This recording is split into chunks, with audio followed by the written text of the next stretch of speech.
This story is very meaningful. Everyone should hear it. Listen to Brian tell the story.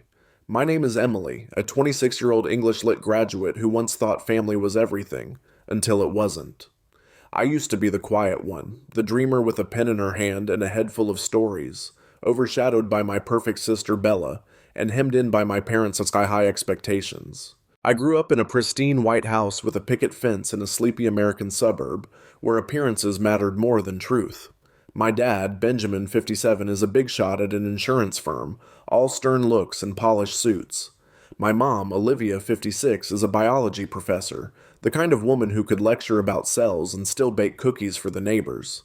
Then there's Bella, 30, the golden child, an engineer with a dazzling smile and a trophy case of awards. Me? I was the odd one out, the rebel who picked books over blueprints, and I paid for it. This is my story, and it starts with the day my world shattered. It was a Thursday night 3 years ago when I got dragged out of bed by the sound of my dad's voice booming through the house. I stumbled downstairs, still in my pajamas, my heart pounding like a drum in my chest. The living room felt like a courtroom. Dad standing by the fireplace, his face red with fury. Mom perched on the couch with her hands clasped so tight her knuckles were white, and Bella lingering by the window, her arms crossed, avoiding my eyes. "Emily," Dad barked, his voice sharp enough to cut glass. "How could you do this to us? Selling drugs? In college?" I froze, my mouth dry, my brain scrambling to make sense of the words. Drugs? Me? I'd never even smoked a cigarette, let alone sold anything illegal. I turned to Mom, expecting her to say something, anything, but she just stared at me with those disappointed eyes, the ones that used to sparkle when I'd read her my poems. I started, but Dad cut me off. "Don't lie to us. Bella told us everything. We trusted you, and this is how you repay us?" My gaze snapped to Bella, and there it was, a flicker of something dark in her expression, gone as quick as it came. She'd done this. She'd lied. And they believed her. The air in the room was thick, suffocating. I could hear the clock ticking on the mantel, each second stretching out like a lifetime. My legs felt wobbly, like they might give out any second, but I forced myself to stand taller. "Bella, tell them the truth," I said, my voice shaking but loud enough to cut through Dad's anger. She didn't move, didn't look at me, just stared out the window like I wasn't even there. "Bella!" I shouted, desperation clawing at my throat. Mom flinched, her eyes darting between us, but Dad stepped closer, his shadow looming over me. "Enough, Emily. She doesn't need to say anything. We know what you've done. You're a disgrace." His words hit like a punch, knocking the breath out of me. I wanted to scream, to grab Bella and shake the truth out of her, but she just stood there, silent, her lips pressed into a thin line. Then the front door creaked open and I heard footsteps, quick, uneven ones. It was Mrs. Harper, our nosy next-door neighbor, a wiry woman in her 60s with a penchant for gossip and a voice like a foghorn. She poked her head in, her gray curls bouncing as she clutched a plate of cookies she'd clearly brought as an excuse. "Benjamin, Olivia, I heard shouting. Is everything all right?" Her eyes widened when she saw me, taking in my tear-streaked face and rumpled pajamas. Dad spun around, his irritation flaring. "Not now, Dolores. This is a family matter." But Mrs. Harper didn't budge. "Looks like quite a scene. Emily, honey, you okay?" I opened my mouth to answer, but Dad snapped, "She's fine. Just leaving." Leaving? The word hit me like a brick. I looked at Mom, pleading with my eyes, but she dropped her gaze to the floor, her hands twisting in her lap. Bella finally turned, her face a mask of fake concern. "Mrs. Harper, it's best if you go. Emily's just upset because, well, she got caught." Caught? I couldn't believe it. Her voice was so smooth, so convincing, like she'd rehearsed this. Mrs. Harper's eyebrows shot up and she muttered something about troubled youth before backing out, the door clicking shut behind her. That was it, the last shred of normalcy gone. Dad grabbed my arm, his grip tight enough to bruise. "Pack a bag. You're out of here tonight." I yanked away, my chest heaving. "You're not even going to listen to me? Your own daughter?" He didn't answer, just pointed upstairs, his face stone cold. I stumbled to my room, my vision blurry with tears. I shoved clothes into a duffel bag, whatever I could grab, my hands shaking so bad I dropped my favorite sweater twice. My notebook, the one full of poems and half-finished stories, went in last. It was all I had left of myself. Downstairs I heard Mom's voice, low and trembling. "Benjamin, maybe we should—" But he cut her off. "No, Olivia. She made her choices." "Choices?" I wanted to laugh, scream, anything, but my throat was too tight. When I came back down, Dad was waiting by the door, holding it open. Bella stood behind him, her eyes on the floor now, and Mom was still on the couch, a statue of regret. Go, Dad said, and that was it. The door slammed shut, the sound echoing in my skull as I stood on the porch, the night air biting at my skin. I didn't know where to turn, so I went to Jake's. He lived in a rundown apartment near campus, the kind with peeling paint and a flickering hallway light. I banged on his door, my knuckles stinging, until he opened it, bleary-eyed and confused. What's... He stopped when he saw me, my face a mess of tears and mascara, my bag slung over my shoulder. Jesus, get in here, he said, pulling me inside. The place smelled like coffee and old film rolls, a familiar comfort. I dropped onto his couch, the springs groaning, and told him everything. Dad's rage, Mom's silence, Bella's lie. Jake paced as I talked, running a hand through his messy hair, his jaw clenched tight. She framed you? That's insane. What the hell's her deal? I shook my head, exhaustion crashing over me. I don't know. She's mad I wouldn't cover for her. A month ago, she asked me to lie, said she was mixed up with some dealers. I said no. Jake stopped pacing, his eyes narrowing. Dealers? Like real ones? I nodded, and he whistled low. Damn, she's in deeper than you think. You can stay here, okay? We'll figure this out. The next morning, I woke up to the smell of burnt toast and Jake swearing in the kitchen. Sorry, he called, scraping charcoal off a slice. I'm not exactly a chef. I managed a weak smile, but my stomach was in knots. I couldn't go back to school. Mom and Dad had already called the bursar's office, cutting off my tuition. My phone buzzed with a text from Sophie, a girl I'd met at a poetry reading a few months back. She was 25, all sharp edges and wild red curls, working nights at a dive bar downtown. Heard you're in a mess. Need a roommate? My place sucks, but it's got a spare bed. I stared at the message, a lifeline in the chaos. Jake peeked over my shoulder. Sophie's cool, loud as hell, but cool. You should go.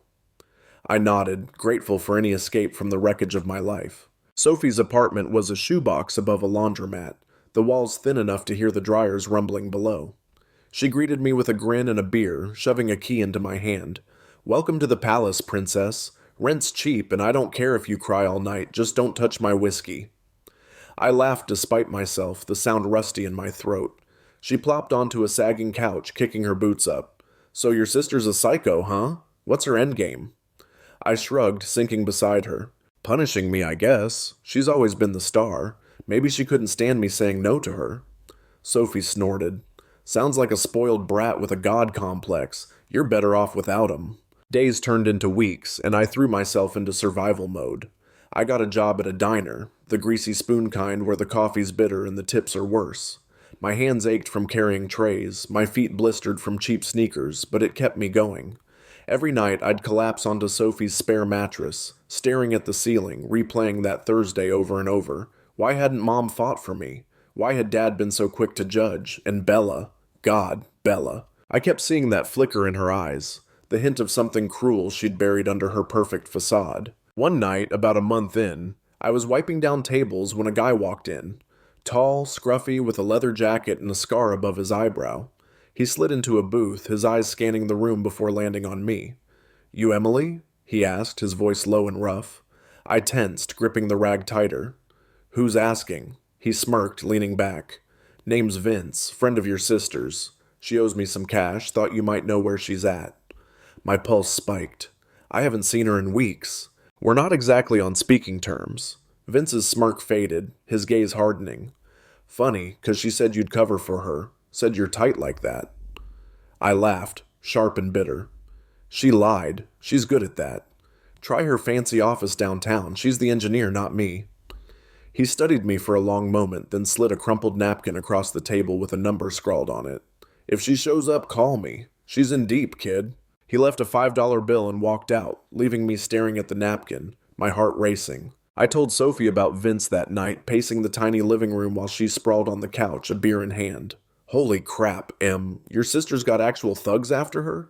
This is next level messed up. She sat up, her eyes gleaming with excitement. You should call that detective chick. What's her name? Ruiz? The one Jake knows from that bar bust last year. I frowned. Carla Ruiz? She's a cop, Soph. I don't want cops in this. Sophie rolled her eyes. Yeah, and your sister's a druggie who screwed you over. Ruiz could dig up dirt, maybe get her off your back. I hesitated, the napkin burning a hole in my pocket. Maybe Sophie was right. Maybe it was time to fight back. The next day, I tracked down Ruiz through Jake. She met me at a coffee shop, a no-nonsense woman with a buzz cut and a leather jacket that screamed authority. Jake says you're in trouble, she said, sipping black coffee, her eyes locked on mine. Something about your sister? I took a deep breath and laid it out. The lie, the eviction, Vince's visit. Ruiz listened, her face unreadable, scribbling notes on a pad. Isabella, huh? Rings a bell. We've got eyes on a small ring downtown. Low-level dealers, but messy. Your sister's name's popped up. You sure she's clean? I shook my head. She's not. She admitted it to me, asked me to lie for her, then pinned it on me when I wouldn't. Ruiz leaned forward, her voice dropping. That's a hell of a move. If she's in this deep, she's scared. And scared people do stupid things. Keep that number from Vince. Might come in handy. That meeting stuck with me. A seed of hope, or maybe revenge, taking root. I didn't call Vince, but I kept the napkin, tucking it into my notebook like a loaded gun. Life went on. Work, school, Sophie's late-night rants about her bar customers. I started writing again, channeling the hurt into pages that bled with raw honesty. Jake read my drafts, his eyes wide. This is good. Like, really good. You've got to finish this.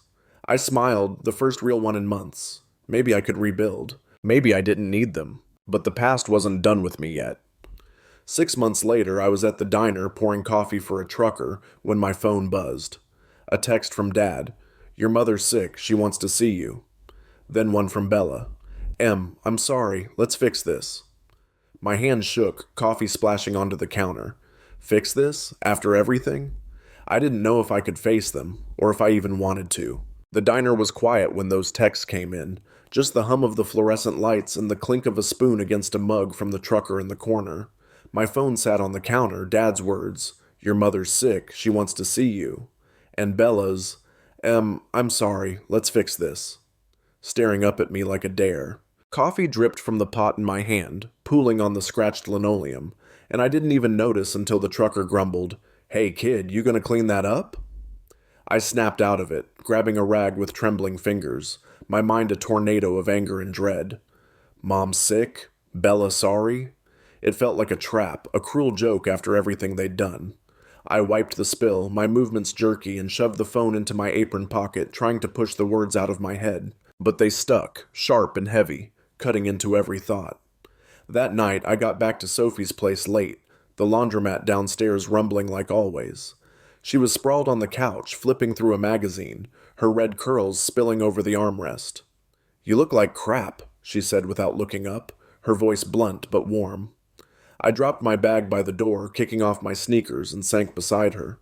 Dad texted, Mom's sick, cancer, I think. Bella, too, saying she's sorry, wants to fix things.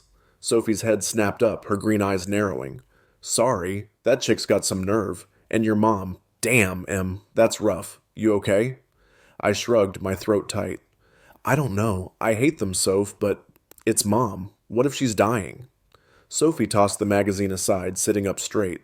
Look, cancer's awful, but they don't get a free pass 'cause of it. They ditched you, remember? Bella's probably just covering her ass again.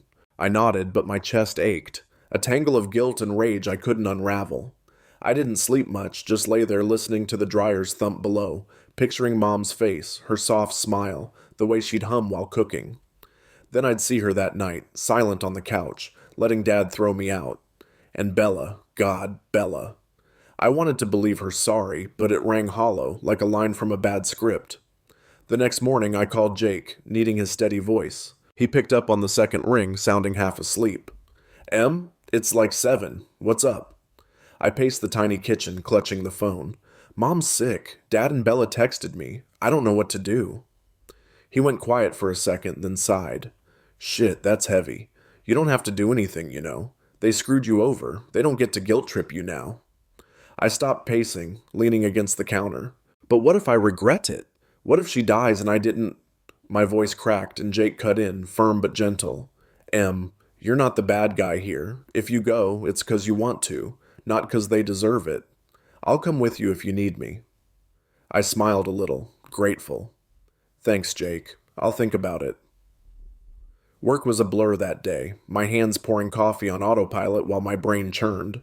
Then around noon, the bell above the diner door jingled and in walked Vince again. Same leather jacket, same scar, but this time he looked edgier, his eyes darting like he was on a clock. He slid into a booth, waving me over.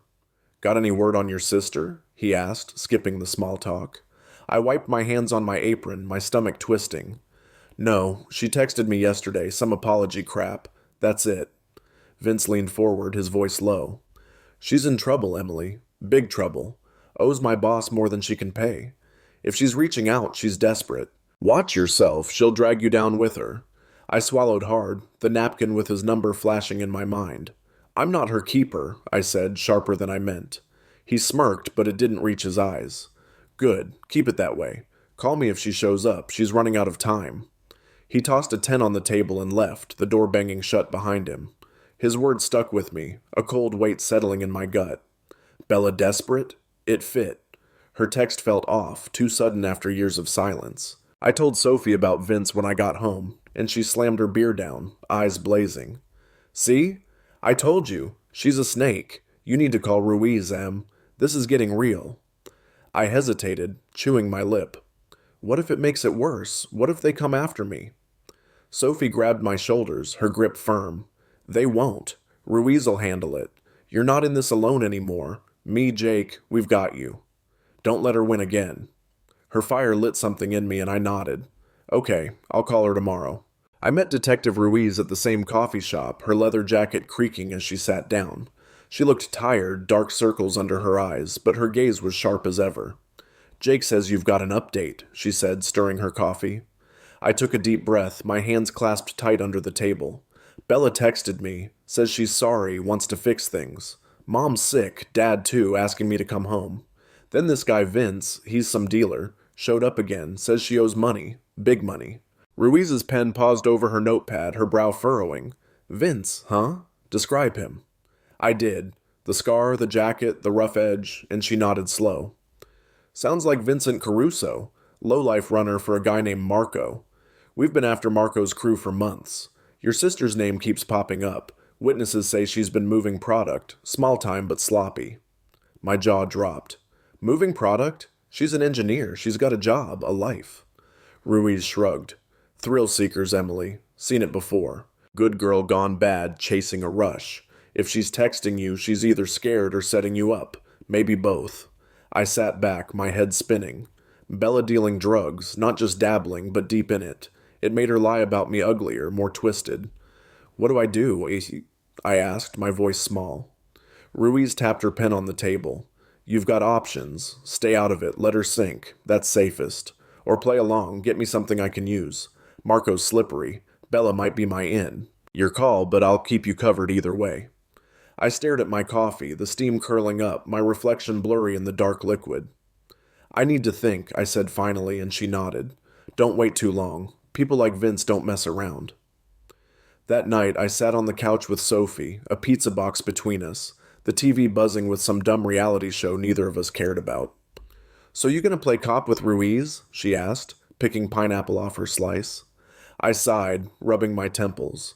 "I don't know. I hate Bella, but Mom, I can't stop thinking about her. What if she's really dying?" Sophie softened, setting her pizza down. "Then go see her. Not for Bella, not for your dad, for you. Closure, or whatever. But don't let that bitch pull you into her mess." I nodded, the decision settling like a stone. "I'll go. Jake said he'd come. You in?" She grinned, punching my arm. "Hell yeah. Someone's got to keep you from punching your sister." 2 days later, we piled into Jake's beat-up Honda, me, him, and Sophie, the hour-long drive to my parents' house tense and quiet. Jake drummed his fingers on the wheel, his camera bag in the back, while Sophie scrolled her phone, muttering about traffic. I stared out the window, the suburbs rolling by, each house a little too perfect, a little too fake. My stomach churned as we pulled up to the white picket fence, the porch light glowing like it always had. I took a shaky breath, gripping the door handle. "You sure about this?" Jake asked, his brown eyes steady on mine. "No," I admitted, "but I have to." Sophie clapped my shoulder. "We've got your back, Em. Let's do this." I knocked, the sound hollow against the wood, and Mom opened the door. She looked smaller, fragile, her hair thin and gray, her eyes sunken but bright when she saw me. "Emily," she breathed, pulling me into a hug that felt like a whisper. I hugged her back, tears pricking my eyes, her lavender scent wrapping around me like a memory. "Hi, Mom," I choked out, and she stepped back, smiling weakly. "Come in, please." Jake and Sophie hung back, awkward but solid, as I followed her inside. The living room was the same, fireplace, couch, clock ticking, but it felt colder, emptier. Mom sat by the window, a blanket over her lap, and patted the seat beside her. "I've missed you," she said, her voice trembling, thin as a thread about to snap. "I'm so sorry, Emily. I should have believed you. I was wrong. About everything." Her words hit soft but deep, cracking something open inside me, a wound I'd patched over with years of anger and silence. I could feel the tears burning behind my eyes, but I fought them back, my chest tight as I sat down next to her. The chair creaked under me, the sound sharp in the quiet room, and I looked at her, really looked. She wasn't the strong, poised professor anymore. She was small, fragile, her skin pale and papery, her hands bony under mine. "Why didn't you say anything?" I asked, my voice breaking, raw with the hurt I'd carried too long. "That night, why didn't you stop him?" She looked down, her hands twisting the blanket into knots, her fingers trembling like they were trying to hold on to something slipping away. "I was scared," she whispered, barely audible. "Your father. He was so sure, and Bella. I didn't know what to think. By the time I figured it out, you were gone. I wrote you letters, dozens of them, never sent them. I thought you hated me." I swallowed a sob, reaching for her hand, her skin cold against mine. "I didn't hate you," I said, the words spilling out. I needed you." Her eyes met mine, wet and shining, and for a moment it was just us. No Dad, no Bella, no lies. I saw the mom I'd lost, the one who'd sit with me on the porch swing reading my stories, telling me I could be anything. But then the memory of that Thursday night crashed in, her silence cutting deeper than Dad's shouts, and I pulled my hand back, the ache flaring up again. "You let him throw me out," I said, quieter now, my voice thick. "You didn't even ask me." She nodded, slow and heavy, like the weight of it was crushing her. "I know, I failed you, Emily. I've regretted it every day since." Her voice broke, and she pressed a hand to her mouth, stifling a sob. I wanted to hug her, to tell her it was okay, but it wasn't. Not yet. The room felt too small, the air too thick, and I stood up pacing to the window, staring out at the neat lawn where I used to play. Jake and Sophie were still by the door, watching us like hawks. Jake's arms were crossed, his jaw tight, while Sophie leaned against the frame, her red curls spilling over one shoulder, her eyes flicking between me and Mom. "You good, Em?" Sophie called, her voice cutting through the tension. I nodded, but it was a lie. I wasn't good, not even close. Mom coughed, a dry, rattling sound that made my stomach twist, and I turned back to her. "How bad is it?" I asked, dreading the answer. She hesitated, then said, "Stage 4, lung cancer. They say, not long." The words landed like a punch, stealing my breath. I sank back into the chair, my hands gripping the arms, my mind racing. Not long. My mom was dying, and I'd spent 3 years running from her. Before I could say anything, the front door banged open and Dad strode in, his suit crisp, his face set in that hard, unyielding way I knew too well. "Emily," he said, his tone clipped, like I was a client late for a meeting. "Glad you made it. We need to put this nonsense behind us."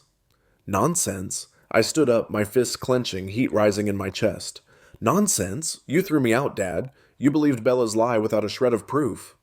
He waved a hand, dismissive as ever. "We did what we thought was right. You're here now. Let's move on." Sophie snorted, loud and deliberate, and Dad's eyes snapped to her. "Who are you?" he demanded, his voice rising. "Sophie," she said, stepping forward, her chin up. "Emily's friend, the one who didn't ditch her when you did." Dad's face reddened, but Jake cut in, his voice calm but firm. "Easy, man. We're here for Em, not a fight." Mom reached for my arm, her touch light. "Benjamin, stop. She's right to be angry." Dad turned on her, incredulous. "Olivia, don't start. She's been gone 3 years. Her choice." I laughed, sharp and bitter, the sound bouncing off the walls. "My choice? You kicked me out with nothing. I was 20, Dad. No money, no home. You don't get to rewrite that." He opened his mouth, but the doorbell rang, shrill and insistent, cutting him off. I froze, a chill running down my spine. Sophie muttered, "What now?" And Jake moved to the window, peering out. Em? It's Bella. And she looks pissed. The door flew open before anyone could stop her, and Bella stormed in, her coat flapping, her hair a tangled mess. She smelled faintly of cigarette smoke and something sharper. Booze, maybe. Emily, she said, her voice loud and unsteady. You're here. Good. We need to talk. Family stuff. Her eyes darted to Mom, then Dad, then me, wild and desperate. I stepped back, my heart pounding. Talk? You don't get to waltz in here like nothing happened, Bella.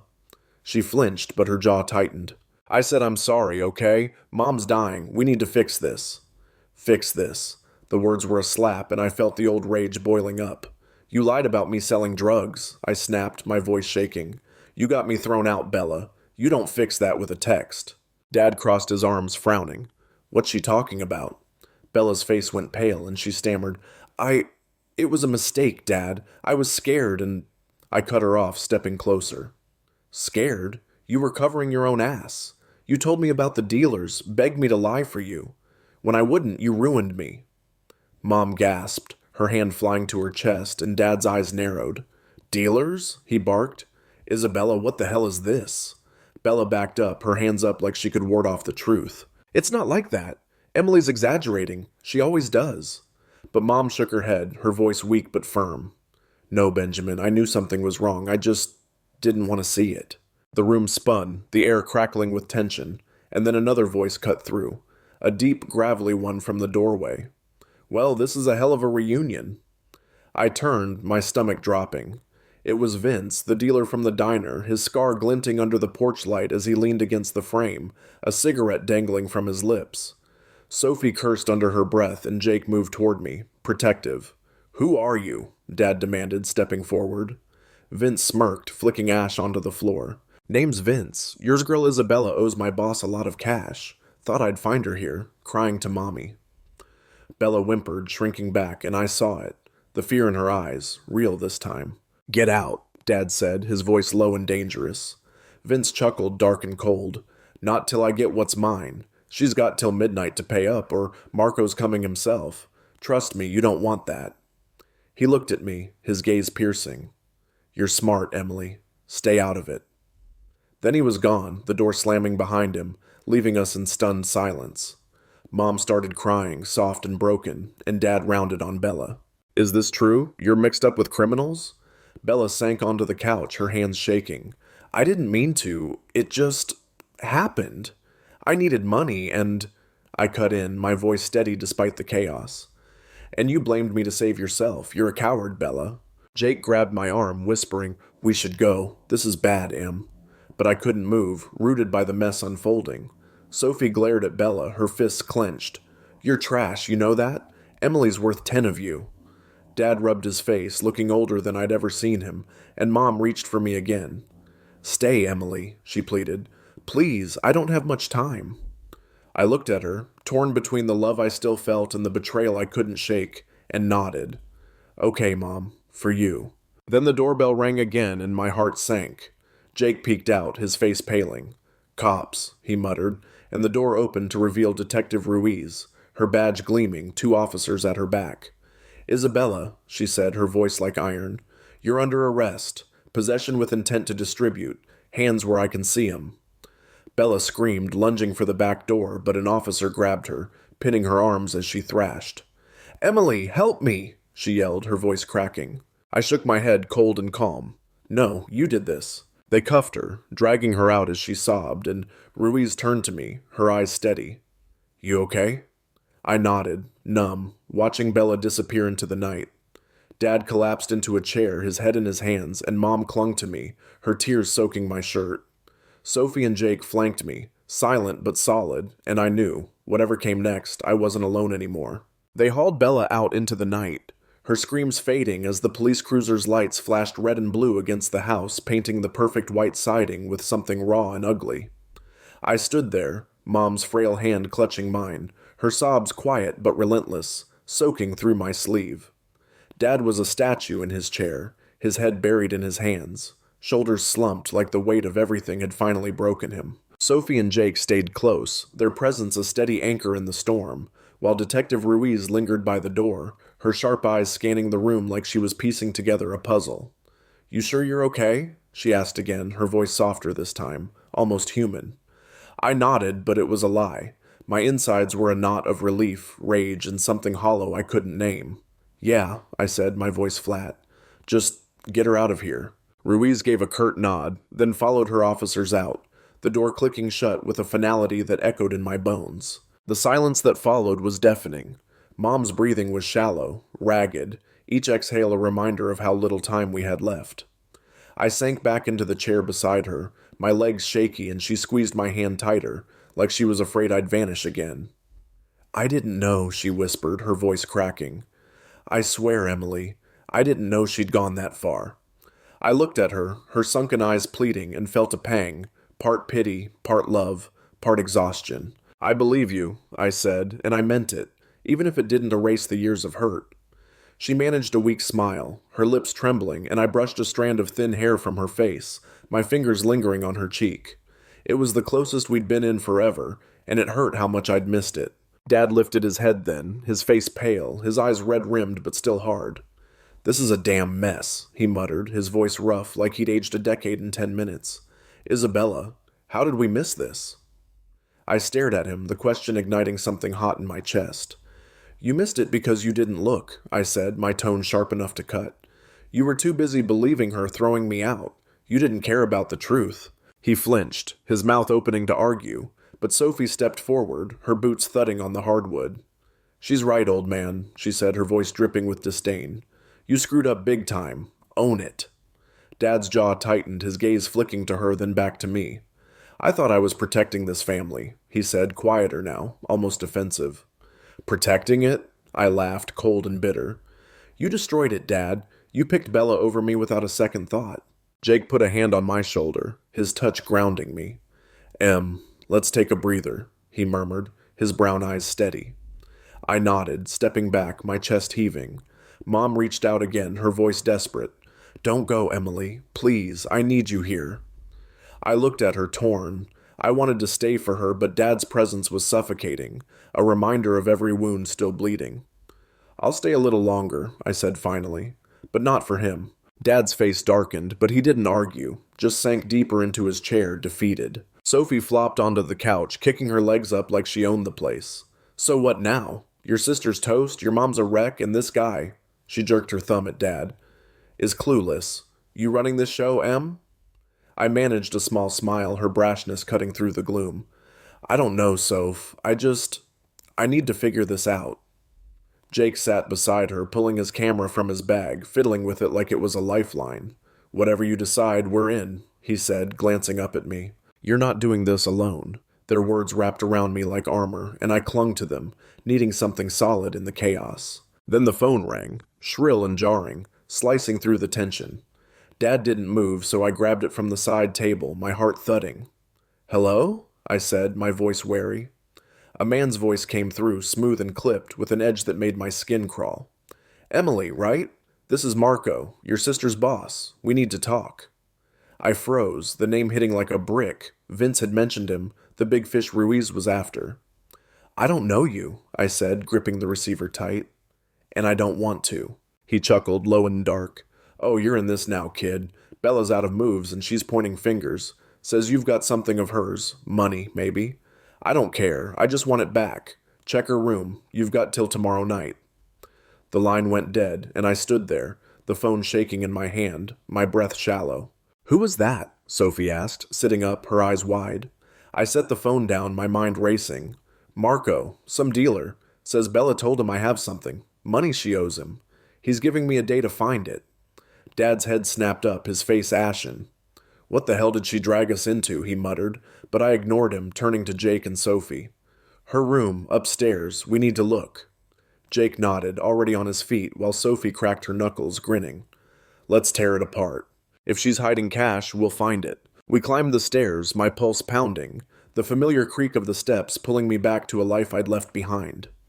Bella's room was a time capsule, posters of bands she'd loved, her engineering trophies lined up on a shelf, her bed still made with that stupid pink quilt. It smelled like her too, perfume and secrets. I started with the desk, rifling through drawers, while Sophie yanked open the closet, tossing clothes onto the floor. Jake checked under the bed, his camera forgotten. Anything, I called, my hands shaking as I pulled out old notebooks, letters, junk. Nada, Sophie said, digging through a shoebox. Just heels and bad taste. Then Jake whistled, low and sharp. Over here. He'd pried up a loose floorboard, revealing a metal box tucked underneath. I knelt beside him, my breath catching as he popped it open. Inside was cash, stacks of it, crumpled 20s and 50s, maybe 10 grand, and a small baggie of white powder. Holy shit, Sophie breathed, peering over my shoulder. She wasn't kidding around. I stared at it, my stomach churning. This was Bella's life, her real one, not the polished lie she'd sold everyone. What do we do with it? Jake asked, his voice tense. I clenched my fists, the anger surging back. We're not giving it to Marco. Ruiz needs this. It's evidence. We hauled the box downstairs, Mom's eyes widening as I set it on the coffee table. What's that? She whispered, her voice trembling. Bella's stash, I said, cold and steady. Money and drugs. She's been lying to you for years. Dad stood, his face twisting with fury. I'll kill her myself. But Mom grabbed his arm, her grip weak but firm. No, Benjamin. Call the police. This ends now. I nodded, pulling out my phone to dial Ruiz, my hand steady for the first time all night. She's right. Bella's done running. Ruiz showed up 20 minutes later, her officers in tow, her face grim as she took the box.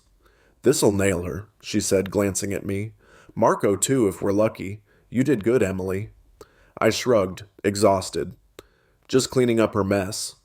She clapped my shoulder, then turned to Dad. You might want a lawyer. This house is a crime scene now.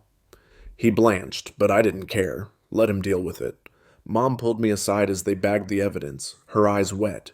I'm proud of you, she said, her voice barely there. You're stronger than I ever was. I hugged her, tight and fierce, tears slipping free. I learned from you, I whispered, and she smiled, faint but real. The next day Marco didn't show. Ruiz had him picked up that morning thanks to the box. Bella was locked up, facing years, and the house was quiet again. Just me, Mom, and a fragile truce with Dad. I stayed a few more days, sitting with Mom, reading her my old poems, her laugh weak but warm. When I left, Jake and Sophie drove me back, the car filled with their chatter, my heart heavy but lighter than it had been in years. Mom died a month later, peaceful, with me by her side, and I buried her with Dad, civil but distant. Bella's gone from my life, a ghost I don't miss, and I married Mark in a small garden, just us, Jake, Sophie, and Mom's memory. My book came out, Shadows Under the Family Lights, and I built something new, something mine, from the ashes they left behind. Ruiz and her officers left with the metal box tucked under her arm, the cash and drugs disappearing into the night along with Bella's last shred of freedom. The house fell silent again, save for Mom's soft sniffles and the faint creak of Dad's chair as he shifted, still staring at nothing. I stood by the window, my arms wrapped around myself, the cold glass against my forehead grounding me as the chaos settled into something heavy but manageable. Sophie slumped back onto the couch, her boots thudding against the floor, while Jake hovered near me, his camera back in his hands like a shield. That was insane, Sophie said, breaking the quiet, her voice half awe, half exhaustion. Your sister's a freaking train wreck, Em. I nodded, too drained to laugh, my eyes fixed on the dark street where the cruiser had vanished. Mom reached for me, her hand trembling as she tugged at my sleeve. Stay tonight, Emily, she said, her voice barely above a whisper. Please, I don't want you to go yet. I looked at her, her frail frame swallowed by the blanket, her eyes pleading, and something in me softened. Okay, I said, my throat tight. I'll stay. Dad glanced up, his face a mix of relief and something unspoken, but he didn't say anything. Just nodded once, sharp and stiff, before heading upstairs. Sophie and Jake exchanged a look, then Sophie grinned. Guess we're crashing too. Hope your dad's got good coffee. Jake smirked, slinging his bag over his shoulder. I'll take the couch. You two can fight over the guest room. That night, I slept in my old room, the walls still plastered with faded posters, the bed too small but familiar. Mom's coughs echoed down the hall, a jagged reminder of time slipping away, and I lay awake, staring at the ceiling, the events of the day replaying in my head. Bella's screams, Vince's threat, Marco's voice on the phone, it all blurred together, a storm I'd weathered but hadn't escaped. Yet with Mom's apology, Sophie's fire, Jake's quiet strength, I felt something shift, like I was finally clawing my way out of the shadows they'd cast over me. The next few days were a fragile truce. I stayed with Mom, sitting by her side, reading her bits of my book, poems and chapters I'd poured my soul into. Her eyes lit up, weak but warm, and she'd squeeze my hand, whispering, "You're so talented, Emily. I always knew." Dad kept his distance, hovering at the edges, his pride bruised, but his silence a concession. Sophie and Jake stuck around too, turning the house into a weird mix of tension and laughter.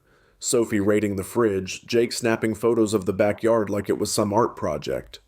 "Gotta document this, Em," he said one afternoon, grinning as he framed a shot of the old swing set. "It's your comeback story." I rolled my eyes, but my chest warmed. He was right in a way. Then came the call from Ruiz. I was making tea for Mom when my phone buzzed, her name flashing on the screen. "Emily," she said, her voice brisk but satisfied, "Marco's in custody. That stash you found? It tied him to 3 dealers. Bella's testimony sealed it. She's looking at 5 years, minimum." I set the kettle down, my breath catching. 5 years? I echoed, the number sinking in. "Yeah," Ruiz said. "She's cooperating, but she's done. You're clear. No blowback. Good work." I thanked her, my voice steady, and hung up, the weight of Bella's fate settling like dust after a storm. 5 years. It wasn't enough for what she'd done, but it was something. Justice, or close to it. Mom got worse fast after that. Her coughs turned to gasps, her strength fading, and I spent every moment I could with her, holding her hand, talking about anything. Old memories, Mark, the wedding I was planning. "He sounds wonderful," she said one evening, her voice a rasp, her smile faint. "I wish I could be there." I swallowed hard, tears pricking my eyes. "You will be," I said, squeezing her hand. "In a way."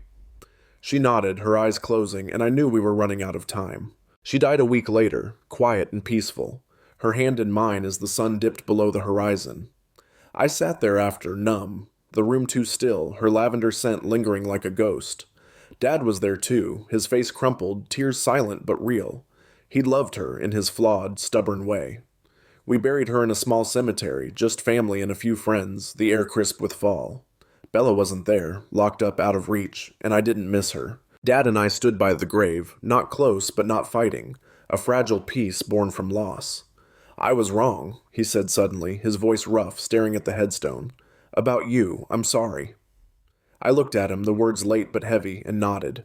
"I know," I said, and that was enough, for now. Life moved on, slow and strange. I went back to the apartment with Sophie, threw myself into work, school, my book. Mark was my rock, his quiet strength pulling me through the grief, his arms a safe place when the nights got dark. We planned the wedding, small, simple, ours. "No drama," he said one night, kissing my forehead as we pored over guest lists. "Just us and the people who matter." I smiled, leaning into him. "Deal." The day came fast, a cool spring morning in a little garden downtown. I wore a white dress, nothing fancy, my hair loose, a daisy tucked behind my ear, Mom's favorite flower. Mark stood at the end of the aisle, his suit slightly wrinkled, his grin wide and warm, and my heart stuttered at how much I loved him. Sophie was my maid of honor, her curls tamed for once, smirking as she adjusted my veil. "You're a sap, Em," she teased, but her eyes were wet. Jake walked me down the aisle, his camera slung around his neck, snapping shots between steps. "You're killing it," he whispered, squeezing my arm, and I laughed, light and free. Dad was there in this back row, quiet and alone. I'd invited him, not for him, but for Mom, for the closure she'd wanted. He didn't speak, just watched, his face softer than I'd ever seen it, and when I passed, he gave a small nod, a silent truce. The ceremony was quick, vows, rings, a kiss that felt like a promise, and then we were married, the garden bursting with cheers from Sophie, Jake, and a handful of friends. No Bella, no Marco, no shadows. Just us, the sun bright, the air sweet with flowers. After, we danced on the grass, Mark's hands warm on my waist, Sophie twirling Jake into a clumsy spin that had everyone laughing. My book had just hit shelves, shadows under the family lights, and a few guests clutched copies, asking for signatures I gave with shaky, proud hands. It was mine, all of it, the life, the love, the words, and I'd built it from the wreckage they'd left me in. Looking back, I learned a lot from the mess. Family isn't just blood, it's the people who stay, who fight for you when the ones who should don't. Bella taught me betrayal cuts deepest from those you trust, but it can't break you unless you let it. Mom showed me regret's a quiet thing, and forgiveness doesn't always mean forgetting. Dad? He's a lesson in pride's cost, and maybe redemption's slow crawl. I'm stronger now not because of them, but despite them, and that's the story I'll carry. Mine, not theirs. So, what about you? Ever had a moment where the people you leaned on let you down?